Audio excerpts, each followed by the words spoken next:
நம்ம குடும்பத்துக்கு எந்த சம்பந்தமே இல்லாத லட்சுமி அந்த பழியை ஏத்துக்கிட்டு அரெஸ்ட் ஆனாங்க. அவங்க மட்டும் இல்லைன்னா இன்னைக்கு நம்ம குடும்பத்தோட மானம் மரியாதை எல்லாம் போயிருக்கும். நாம எல்லாருமே அவங்களுக்கு ரொம்ப கடமைப்பட்டிருக்கோம். நாமல ஐயோ, என்ன பெரிய பெரிய வார்த்தையெல்லாம் சொல்றீங்க? நான் பண்ணது சாதாரணமான விஷயம் இல்லைங்க. நீங்க பண்ணது சாதாரண விஷயம் இல்ல. என் கணவருக்காக நான் கூட யோசிக்காத ஒரு விஷயத்த நீங்க பண்ணிருக்கீங்க. அவரை காப்பாத்திருக்கீங்க. நீங்க மட்டும் பழிய ஏத்துக்கலன்னா அந்த டிஎஸ்பி என் வீட்டுக்காரரை என்ன பண்ணிருப்பார்னு நினைச்சாலே பயமா இருக்கு. உங்களுக்கு ரொம்ப நன்றிங்க. நீங்க பண்ண இவ்ளோ பெரிய உதவிக்கு நாங்க என்ன கைமாறு செய்ய போறோம்னு தெரியல. அதெல்லாம் ஒண்ணுமே இல்லைங்க. அண்ணாமலை குடும்பத்தை பத்தி நானும் கேள்விப்பட்டிருக்கேன்.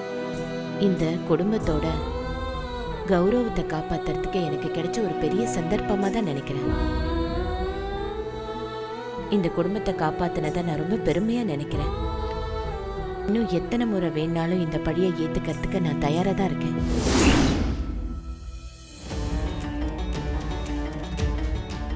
நீங்க என் குடும்பத்து மேல இவ்ளோ அன்பும் மரியாதையும் வச்சிருக்கீங்க. உங்களுக்கு ரொம்ப நன்றி. இனிமே நீங்களும் எங்க ஃபேமிலியில ஒருத்தர். உங்களுக்கு இனிமே யாரும் இல்லைன்னு நீங்க நினைக்க கூடாது. உங்களுக்கு நாங்க இவ்ளோ பேர் இருக்கோம். உங்களோட இன்பம் துன்பம் எதுவானாலும் எங்க கூட ஷேர் பண்ணுங்க. இந்த வீட்டை உங்க சொந்த வீடு மாதிரி நினைச்சுக்கோங்க.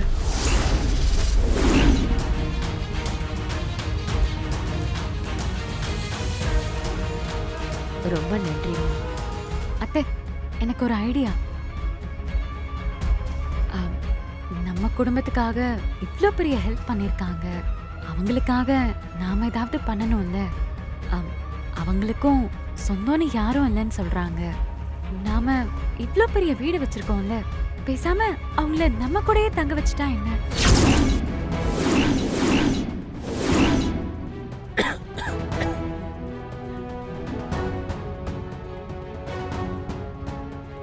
வான்மதி, ரொம்ப நல்ல ஐடியாவா இருக்குமா? இந்த ஐடியா எனக்கு தோணாம போச்சே. நீ என்ன சொல்ற அண்ணாமலை? லக்ஷ்மிக்கு யாருமே இல்ல. ஏதோ சின்ன சின்ன வேலை கொடுத்தா அத பாத்துக்கிட்டு நம்ம கூடவே இருப்பாங்கல்ல. எப்படியும் வெளியே வேலைக்கு தானே போறாங்க. அத இங்கேயே பாத்துக்கிட்டு நம்ம கூடவே இருக்கட்டுமே. நாமளும் அவங்கள பாத்துக்கலாம்ல.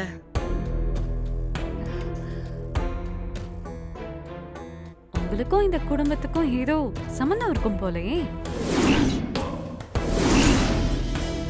இவ்ளோ சீக்கிரம் இந்த குடும்பத்துக்குள்ள வந்துட்டீங்க.